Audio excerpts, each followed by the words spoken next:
Hello friends, welcome back to our channel. నేను మీ వేణు. ఎప్పటిలాగే ఈరోజు కూడా ఒక మంచి ఇంట్రెస్టింగ్ టాపిక్తో అయితే మీ ముందుకు వచ్చాను. అదేంటంటే ఈరోజు మార్చి 10వ తారీఖు, ఇంకా 2 రోజులలో మనకు హోలీ ఫెస్టివల్ అయితే ఉంది.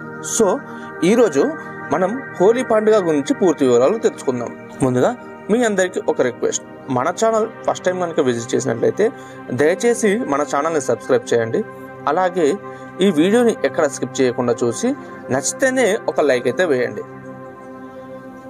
హోలీ పండుగను రంగుల పండుగ అని కూడా అనవచ్చు. ఇది ప్రతి సంవత్సరం వసంతకాలం ప్రారంభంలో వస్తుంది. ఈ పండుగను భారతదేశంతో పాటు నేపాల్ మరియు బంగ్లాదేశ్లో కూడా జరుపుకుంటారు. ఈ పండుగనే హోలీ, కాముని పున్నమి, ఢోలికోత్సవం అంటారు.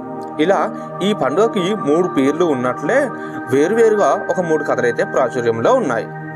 వీటిలో అన్నింటికన్నా ప్రాచుర్యంలో ఉన్న కథ గురించి ఈరోజు మనం తెలుసుకుందాం. పూర్వం హిరణ్యకశ్యపుడు, హిరణ్యాక్షుడు అనే అన్నదమ్ములు ఉండేవారు. వారికి తోడుగా హోలిక అనే సోదరి ఉండేది. రాక్షసులకు రాజైన హిరణ్యకశ్యపుడు బ్రహ్మ కోసం ఘోరమైన తపస్సు చేసి బ్రహ్మ చేత వరం పొందుతాడు.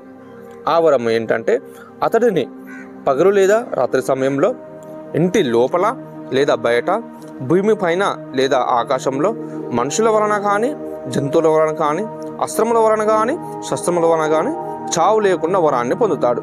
ఇలా తాను వరం పొందిన తర్వాత ఇంకా తనకు మరణం లేదు అని దేవతలపైకి దండయాత్ర చేసి స్వర్గలోకాన్ని చేజిక్కించుకుంటాడు. అలాగే భూమండలాన్ని మొత్తం ఆక్రమిస్తాడు.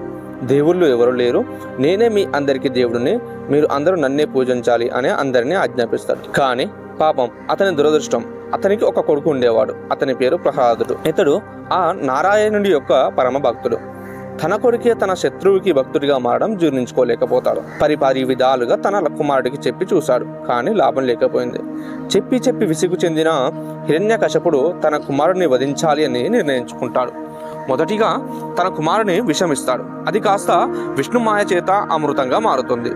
ఏనుగుల చేత తొక్కిస్తాడు. ఎలాంటి లాభం లేకపోతుంది. ఆకలితో ఉన్న విషస్వల్పాల గుహలో వదిలేస్తాడు. కానీ ప్రహ్లాదుడు సురక్షితంగా ఉంటాడు. చివరికి ఏం చేయాలో తెలియక తన సోదరి అయిన హోలికను పిలిపిస్తాడు. హోలిక అత్యంత క్రూరమైన రాక్షసి. చిన్నపిల్లలను, యువకులను, ఆడవాళ్లను బంధించి తీసుకెళ్లి లాక్కొని పీక్కొని తినేది. ఆ బాధతో అందరూ అక్కడ శ్రీమన్నారాయణుని అందరూ మొరపెట్టుకున్నారు. ఇక్కడ హోలికకు ఒక వరం ఉంది. ఎంతటి భయంకరమైన మంటలు అయినా తనను ఏం చేయలేవు. అలా హోలికను పిలిపించి ప్రహ్లాదుని పట్టుకొని మంటలోకి వెళ్ళమంటాడు.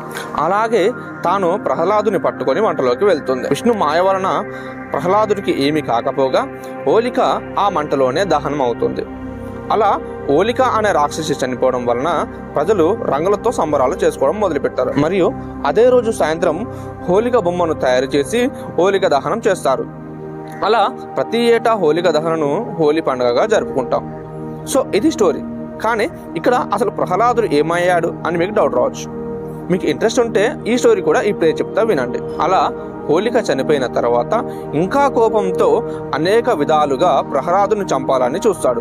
కానీ ఆ శ్రీ మహావిష్ణువు కాపాడుకుంటూ వస్తాడు.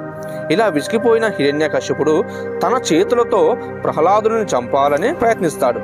అప్పుడు శ్రీ మహావిష్ణువు నరసింహ అవతారంలో ఉగ్ర రూపం దాల్చి హిరణ్యకశ్యపుడికి ఉన్న వరాలను దృష్టిలో పెట్టుకొని అటు మానవుడిగా కాకుండా, జంతువుగా కాకుండా పై భాగం సింహంగా, మెడ కింది భాగం మనిషిగా అవతారం ఎత్తి పగలు లేదా రాత్రి కాని సాయా సంధ్యా కాలంలో ఇంటి లోపల కాకుండా, ఇంటి బయట కాకుండా, ఇంటి గడపపై, ఆకాశంలో మరియు నేల మీద కాకుండా తన ఒడిలో పెట్టుకుని ఎలాంటి అస్త్రశస్త్రాలు ఉపయోగించకుండా తన పంజాలతో హిరణ్యకశ్యపుడి పేగులు తీసి మెడలో వేసుకుంటాడు.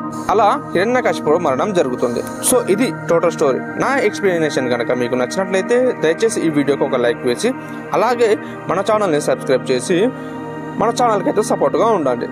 Thank you friends. Thank you for watching.